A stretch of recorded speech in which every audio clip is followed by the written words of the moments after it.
नमस्कार दोस्तों, महाशिवरात्रि व्रत कथा। पौराणिक कथा। एक बार चित्रभानु नामक एक शिकारी था। पशुओं की हत्या करके वह अपने कुटुंब को पालता था।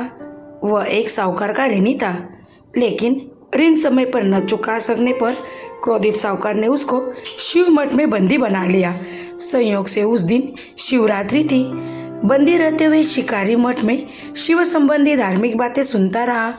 वही उसने शिवरात्रि व्रत की कथा भी सुनी। संध्या होने पर साहूकार ने उसे बुलाया और ऋण चुकाने के लिए पूछा, तो शिकारी अगले दिन सारा ऋण लौटा देने का वचन दिया। साहूकार ने उसकी बात मान ली और उसे छोड़ दिया।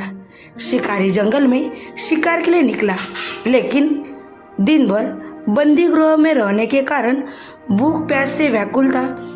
सूर्यास्त होने पर वह एक जलाशय के समीप गया और वहां एक घाट के किनारे एक पेड़ पर थोड़ा सा जल पीने के लिए लेकर चढ़ गया, क्योंकि उसे पूरी उम्मीद थी कि कोई न कोई जानवर अपनी प्यास बुझाने के लिए यहाँ जरूर आएगा। वह पेड़ बेलपत्र का था और उसी पेड़ के नीचे शिवलिंग भी था, जो सूखे पत्थरों से ढके होने के कारण दिखाई नहीं दे रहा था। शिकारी को उसका पता न चला। भूख और प्यास से थका वह उसी मचान पर बैठ गया। मचान बनाते समय उसने जो टहनियाँ तोड़ी वे संयोग से शिवलिंग पर गिरी। इस प्रकार दिन भर भूखे प्यासे शिकारी का व्रत भी हो गया और शिवलिंग पर बेलपत्र भी चढ़ गए।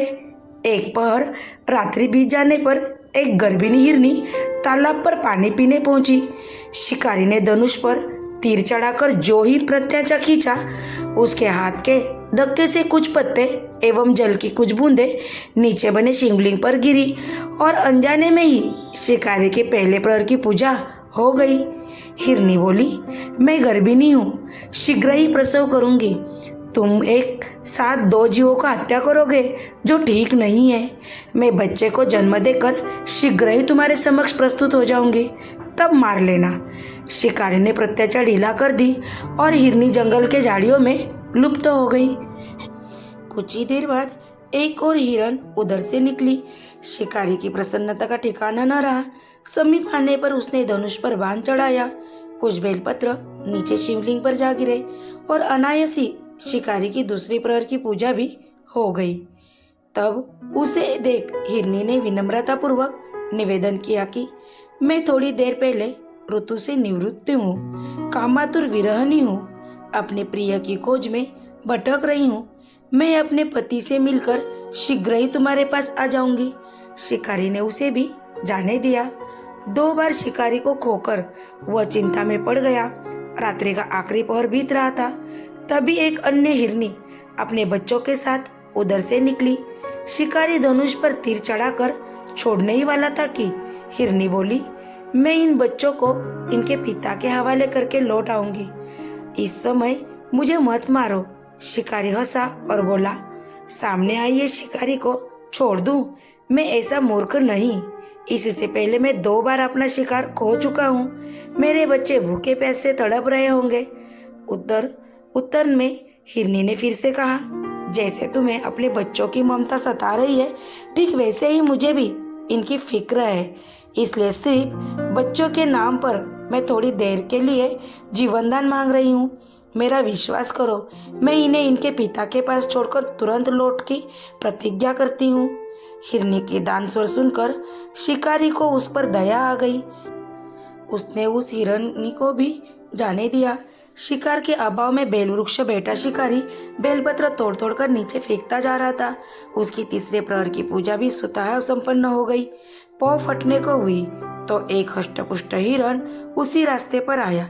शिकारी ने सोच लिया कि इसका शिकार वह अवश्य करेगा। शिकारी की तनी प्रत्युंचा देखकर हिरण विनती से स्वर में बोला, भाई, यदि तुमने मुझसे पूर्व आने वाली 3 हिरनी को तथा छोटे छोटे बच्चों को मार डाला है, तो मुझे भी मारने में विलंब न करे, ताकि मुझे उनके वियोग में एक क्षण भी दुख न सहना पड़े। मैं उन हिरनियों का पति हूँ। यदि तुमने उन्हें जीवन दान दिया है, तो मुझे भी एक कुछ क्षण का जीवन देने की कृपा करे।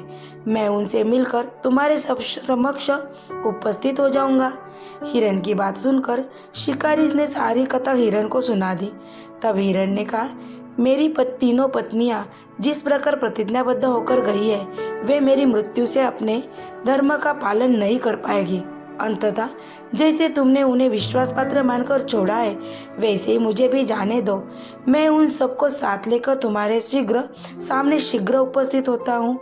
उपवास, रात्रि जागरण तथा शिवलिंग पर बेलपत्र चढ़ाने से शिकारी का हिंसक हृदय निर्मल हो गया था। उसमें भगवत शक्ति का वास हो गया था। उसके हाथ से धनुष तथा बाण छूट गया और उसने हिरण को जाने दिया। थोड़ी देर बाद वह हिरण सहपरिवार के शिकार के पास समक्ष उपस्थित हो गया ताकि वह उनका शिकार कर सके। किंतु जंगली पशुओं की ऐसी सत्यता, सात्विकता एवं सामूहिक प्रेम भावना देखकर शिकारी को बड़ी ग्लानि हुई। उसने नेत्रों से आंसू की झड़ी लग गई। इस तरह उस हिरण परिवार को न मारकर शिकारी ने अपने कठोर हृदय को जीव हिंसा से सदा के लिए हटा दिया और कोमल एवं दयालु बना दिया। ऐसी थी ये महाशिवरात्रि की व्रत कथा। Thank you. Please like, share and subscribe.